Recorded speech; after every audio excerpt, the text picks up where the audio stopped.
The moment a stranger slid a thin envelope onto the cafe table and whispered, "You will need this tonight," Eleanor Grant knew her quiet life was ending. The cafe sat at the edge of town where the highway narrowed and pine trees pressed close, damp with Oregon mist. Eleanor had been coming here every Thursday since her husband died. It smelled like baked apples and old wood, and no one ever asked how she was coping. That afternoon, her son Daniel and his wife Claire sat across from her, their silence heavier than the gray sky outside. Claire stirred her tea without drinking it, the spoon clicking too loudly.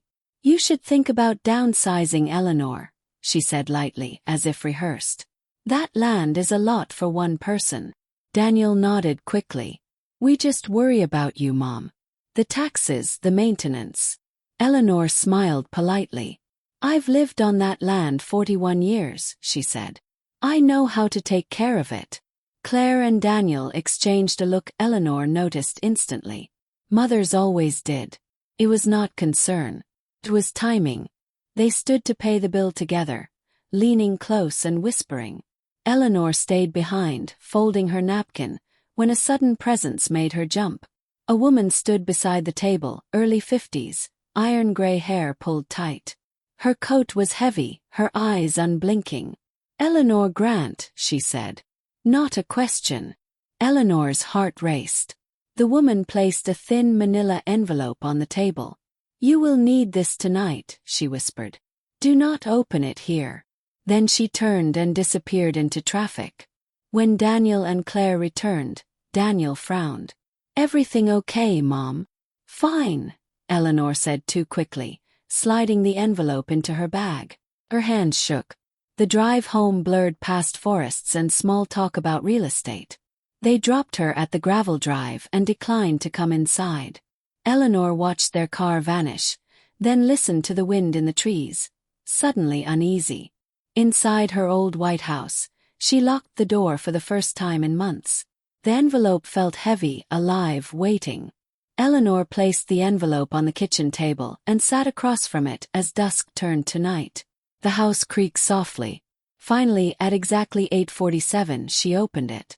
Inside was an old brass key and a folded note.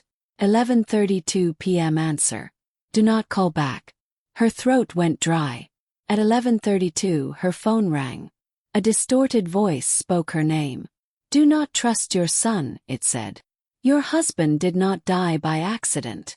The line cut out, leaving Eleanor frozen in the dark. Eleanor did not sleep.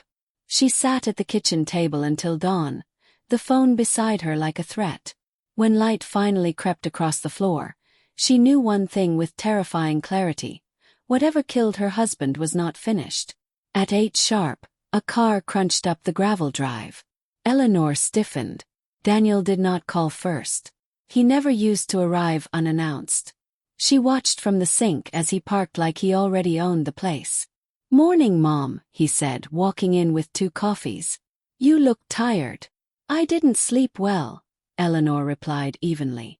Daniel glanced around the kitchen, his eyes lingering too long on the closed door of his father's old office. "We need to talk," he said, sitting down. Eleanor waited.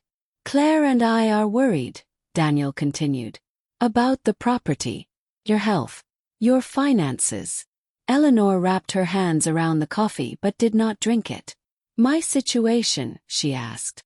Daniel nodded. "This land is a burden. You don't need to prove anything anymore."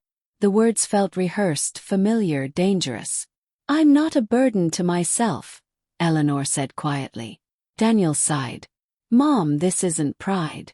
It's reality. If something happened out here, no one would know." Eleanor looked at him. "Something like what?" she asked. He hesitated. "Just long enough." "An accident," he said. The word tightened her chest. An hour later, Claire arrived without knocking. She stayed standing, scrolling her phone. "I reviewed your accounts," she said. Eleanor stared. "You had no right." Claire smiled thinly. "Daniel has an obligation to know." "You can't sustain this lifestyle," Claire continued. "You're dipping into savings." "I'm fine," Eleanor said. "Are you?" Claire asked softly. Grief clouds judgment. Daniel leaned forward. Maybe guardianship would help. Just temporarily. The room went still. Guardianship, Eleanor repeated. It's protection, Claire said quickly. Eleanor felt the phone call echo in her mind. Do not trust them. You want control, Eleanor said. Not protection. Claire's smile faded. This doesn't have to be difficult. If I sell the land, this goes away, Eleanor said. Claire nodded. Exactly. And if I don't? Daniel looked down. Claire answered. Then we move forward without your consent. Eleanor stood so fast her chair tipped. Get out, she said. Mom, get out of my house. They left together.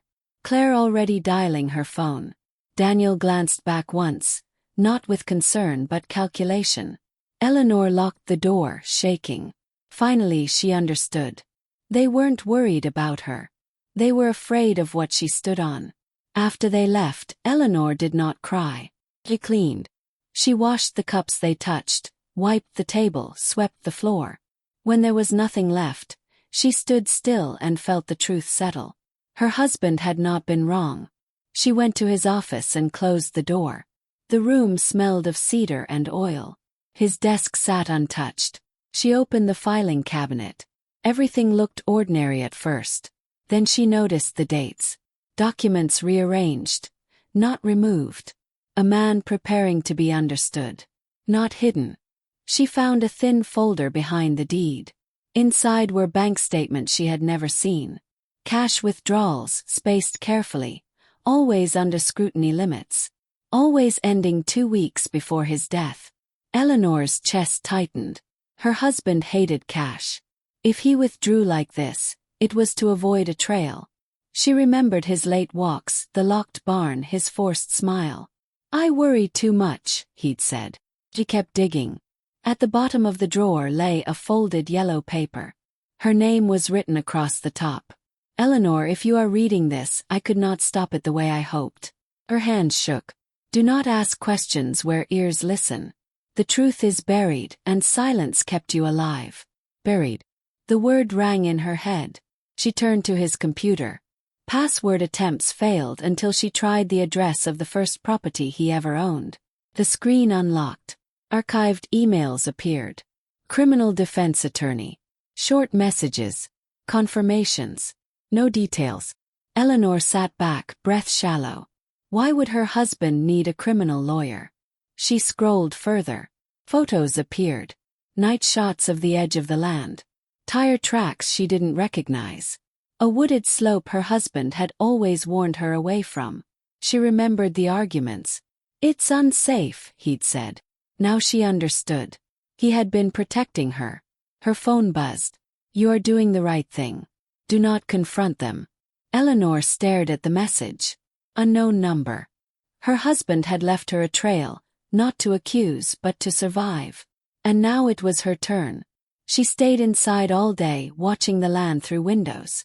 Late afternoon, an unfamiliar truck rolled slowly past the driveway. It didn't stop. Came back an hour later. Sunset, her phone rang. If you're alone, don't hang up, a man said. Who are you? Eleanor whispered. Someone your husband trusted. My name is Grant Mercer. Her knees weakened. He told me to watch you until you were ready. Eleanor swallowed. Ready for what? Grant exhaled. For the truth, there's a service tunnel under your land, Grant said. Older than the house. Connected to unmapped rock chambers. Eleanor gripped the counter. Daniel found it years ago. Her heart hammered. Illegal storage, Grant continued. Shipments. Quiet movement. Eleanor remembered muddy boots and headlights near trees. Your husband discovered it, Grant said. He documented everything. He confronted Daniel. Eleanor whispered. My son promised to stop. Grant paused. Once you're inside something like that, there's no walking away. He didn't drown, Grant said. His car was forced off the road. Eleanor felt something inside her crack silently. Why tell me now? She asked. They're running out of patience, Grant said. They want the land sold. Once it changes hands, evidence disappears. Eleanor thought of guardianship, accidents, rehearsed concern. What do they want from me? You gone, Grant said. Compliant or removed. The call ended. Eleanor stared at the floor. The house suddenly smaller. The knock came just after midnight. 3 slow taps. Eleanor stayed still. Mom, Daniel called. We need to talk. Then another voice joined his. Official. Mrs. Grant, this is Deputy Collins. Just checking on you. Eleanor moved to the window without casting a shadow. Daniel's car sat beside a patrol vehicle. Claire stood stiffly on the porch. Eleanor opened the door just enough. What is this about? She asked, her voice steady despite the terror pounding in her chest. Your son was worried, the deputy said. He asked us to make sure you're okay. Daniel avoided her eyes. Mom, you scared us, he said. You kicked us out. Eleanor laughed softly. You threatened to take my life apart. Claire crossed her arms. We're trying to protect you. Eleanor looked at them, really looked. From what? She asked. Silence stretched. The deputy shifted. Eleanor felt the land beneath her feet, solid and full of secrets. You should leave, she said. We can't, Claire replied. Not yet. Eleanor stepped back and closed the door. She locked it calmly, deliberately. Behind it voices rose. Inside, Eleanor leaned against the wood and breathed. The truth was no longer buried. It was awake. Whatever lived under her land had already claimed her husband. And now it wanted her compliance, or her silence. Eleanor straightened. For the first time since his death, fear gave way to something sharper. Resolve. She would not be erased. Not quietly. Not by her own blood. Eleanor waited until the patrol car pulled away before she moved. The house felt exposed, like it had lost a layer of skin. She checked every lock twice, then returned to the kitchen table where the brass key lay waiting. You bought time by not selling, Grant had said. Time was running out. Eleanor opened her husband's desk drawer and found an old notebook she barely remembered. Inside were hand-drawn maps of the property, lines and markings she now understood. One marking circled the north slope. Buried. Eleanor closed the notebook and stood. She dressed quietly, pulling on boots and her husband's old jacket. Outside, the land breathed in the dark, trees whispering secrets. Eleanor followed the map toward the slope she had avoided for years. The ground dipped unevenly, hidden by brush. She nearly missed the steel hatch half buried beneath leaves. Her hands trembled as she fit the brass key into the lock. Turn smoothly. Of course, she whispered. The hatch opened with a sigh of cold air rising from below. Eleanor hesitated only once before climbing down. The tunnel smelled of damp earth and metal. Old lights flickered weakly along the walls, proof someone had been there recently. Eleanor moved carefully, her heart pounding. The tunnel widened into a chamber carved from rock, unnatural and deliberate. Wooden crates sat stacked along one wall. She did not open them. She didn't need to. The equipment told the story. Generators, cables, sealed containers marked with symbols she didn't recognize. Footprints crisscrossed the dirt floor. Familiar boot sizes. Her stomach turned. Daniel had stood here. Many times. Her phone vibrated. A message from Grant. They know you're down there. Leave now. Eleanor froze. Headlights flashed faintly through a crack above. Voices echoed from the tunnel entrance. She has to be here, Claire's voice said sharply. She wouldn't leave this alone. Daniel answered quietly. We just need the deed. Eleanor backed away slowly, slipping behind a rock outcropping. Her breath came shallow. She remembered her husband's words. Silence kept you alive. Eleanor waited as their footsteps moved closer, then farther, distracted by something above. She climbed out on the opposite side through a narrow exit her husband had marked on the map. By the time she reached the house, dawn was breaking. Eleanor did not go inside. She called Grant. I've seen it, she said. Everything. Grant's voice was steady. Then we move. No, Eleanor said. You move. I stay. Silence. They won't expect that, she continued. They think I'm afraid. Grant exhaled slowly. Your husband said the same thing, he replied. All right. But we do this clean. By noon, federal vehicles rolled quietly onto the land. Unmarked. Purposeful. Eleanor stood on her porch as agents moved past her without questions. One pause.